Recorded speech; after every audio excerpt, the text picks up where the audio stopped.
বিসমিল্লাহির রহমানির রহিম।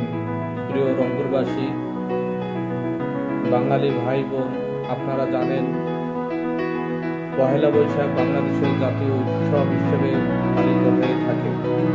সেই হিসেবে এটি বাঙালিদের একটি সর্বজনীন লোক উৎসব হিসেবে বিবেচিত। পহেলা বৈশাখ উদযাপনে শুরু হয়েছিল পুরান ঢাকার মুসলিম মাহি ফরাদ সম্প্রদায়ের হাতে।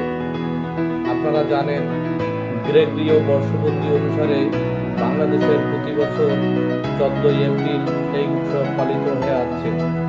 আপনারা জানেন বাঙালি জাতির পিতা বঙ্গবন্ধু শেখ মুজিবুর রহমানের অসাম্প্রদায়িক বাংলাদেশে ধর্ম বর্ণ নির্বিশেষে সকলেই এই দিনটি ব্যাপক উৎসাহ উদ্দীপনা আনন্দ উল্লাসের মাধ্যমে পালন করে থাকি।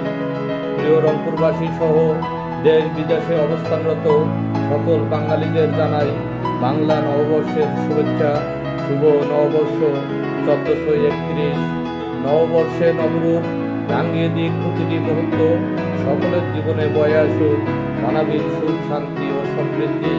প্রিয় ভাই বোনেরা, আসুন সকলেই বঙ্গবন্ধুর অসাম্প্রদায়িক বাংলা অসাম্প্রদায়িক চেতনাকে বুকে ধারণ করে লালন পালন করে মাননীয় প্রধানমন্ত্রী দেশরত্ন শেখ হাসিনার যে সুখী সমৃদ্ধশালী স্মার্ট বাংলাদেশ বিনির্মাণে সহযোগিতা করি।